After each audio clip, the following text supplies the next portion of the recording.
Welcome back to Q13 News this morning. So a teen violently raped at knife point, and she goes to police to report the crime. But the thing is, instead, they end up not believing her and ultimately charging her with making a false report. The problem, she was telling the truth, the rapist got away and was on the run for years. Oh my goodness. Later, he was ultimately captured. But look, this is all detailed in Ken Armstrong's new book. He's an investigative journalist. The book, A False Report, A True Story of Rape in America. Ken recounts this incredible story. It happened in our area in Linwood back in 2011. Ken is here. How could this happen? Fundamentally, it can be traced to misconceptions about trauma.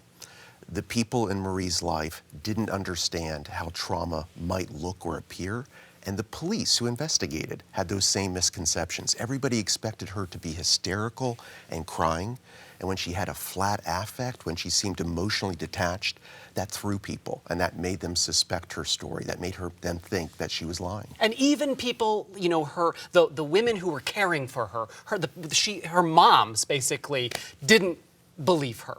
That's right. I think that tells you how widespread this can be. You know, when people who care for her deeply, are subject to those same misconceptions, that's where this all traced. One of those foster moms called police the day after this happened, said that she had doubts about the story, and from there, the investigation went sideways. And ultimately, she recanted, which I think confuses a lot of people. How could that possibly happen if it was true? How could she ultimately say to police, no, it wasn't true? Once the police began doubting Marie, they didn't interview her as a victim. They interrogated her as a suspect, and they used high-pressure techniques that you might normally associate with a robbery suspect. And under that pressure, she recanted. To her, it was the easiest way out of this untenable situation.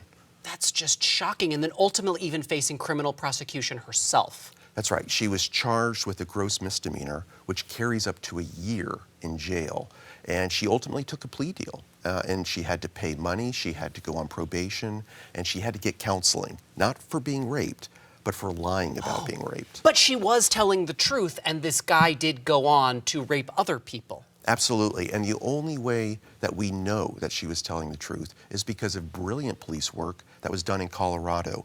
Detectives in Colorado, working across jurisdictional lines, conducted an outstanding investigation in which they were able to arrest a serial rapist. And inside his home afterward, they found definitive proof that he had also raped women in Washington, including Marie.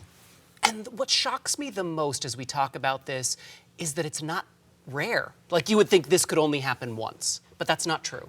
It's not unique. We've found instances in Wisconsin, in Pennsylvania, in New York, where women were raped, where they reported it to police, and they were not only disbelieved, they were charged criminally, only to later have proof surface that they were telling the truth all along. And it's cyclical. I mean, it's something that once a department makes this accusation, it's easier to make the accusation next time. That's right. If police apply pressure on a victim and she recants, that reinforces the notion that women's claims are often false, which then leads to the next confrontation, where the next victim is confronted by police because of this broad assumption that really doesn't withstand scrutiny. So in this case, I want to be fair, Linwood police learned a lot from this. What could we learn from their example, and what other police departments should learn from what happened in this case? They have, Travis. The police in Linwood, to their credit, have learned from this, and they put measures in place to prevent it from happening again. The main things is that police need training on trauma. They need to table their assumptions, follow the evidence, investigate thoroughly, let the evidence speak loudest.